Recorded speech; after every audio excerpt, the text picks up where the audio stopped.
नमस्कार, मी पोलीस निरीक्षक Suraj Bansode, Samta Nagar police station या ठिकाणी कार्यरत आहे। समतानगर पोलीस स्टेशन हद्दीतील म्हाडा रोड क्रमांक 3 लोखंडवाला सर्कल या ठिकाणी बाळा मच्छिंद्र पाटील या ठिकाणी राहण्यास आहे। बाळा मच्छिंद्र पाटील हा याच्यावरती समतानगर पोलीस स्टेशन हद्दीमध्ये 2011 ते 21 या कालावधीमध्ये त्याच्यावरती एकूण 10 गुन्हे दाखल आहेत। त्याच्यामुळे त्याच्यावरती वेळोवेळी प्रतिबंधक कारवाई देखील केली होती। 2021 मध्ये त्याला 2 वर्षासाठी तडीपार देखील करण्यात आलेले होते।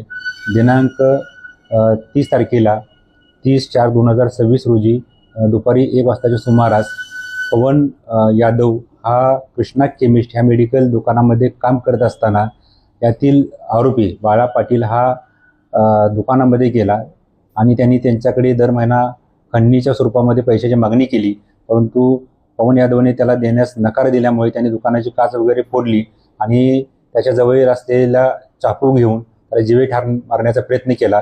फिर्यादीने बाजूला झाल्यामुळे चाकू त्याचा मानेला न लागता त्याच्या हाताला लागून गंभीर स्वरूपाची या ठिकाणी दुखापत झाली। दुकानामध्ये काम करत असलेला त्याचा सहकारी छगनलाल चौधरी हा सोडवण्यास गेला असता त्याला देखील चाकूने वार केल्यामुळे त्याला देखील या ठिकाणी गंभीर स्वरूपाची दुखापत झालेली आहे। आरोपी बाळा पाटील यांनी खंडणी मागितली, परिसरामध्ये दहशत मागवली आणि वेगवेगळ्या तिथे राहणाऱ्या लोकांच्या दहशत माजल्यामुळे यातील पवन यादव यांनी दिलेल्या तक्रारीनुसार समतानगर पोलीस स्टेशन येथे बाळा मच्छिंद्र पाटील याच्या विरुद्ध जीवे ठार मारण्याचा प्रयत्न BNS कलम 109 अशा गंभीर स्वरूपाचा गुन्हा, खंडणीचा गुन्हा त्याच्या विरुद्ध दाखल केलेला आहे। CR नंबर 448/26 अन्वये त्याच्याविरुद्ध गुन्हा दाखल आहे। त्याला तातडीने वरिष्ठांच्या मार्गदर्शनाखाली त्याला अटक देखील करण्यात आलेली आहे आणि आज रोजी त्याला न्यायालयात हजर करत असून पोलीस कोठडी त्याची घेण्यात येत आहे। आरोपीची पार्श्वभूमी काय असेल?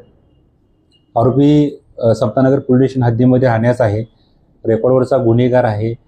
त्याच्यावरती 2011 ते 21 या कालावधीमध्ये वेगवेगळ्या स्वरूपाचे 10 गुन्हे दाखल आहेत आणि त्याच्यावरती प्रतिबंधक कारवाई देखील केलेली आहे।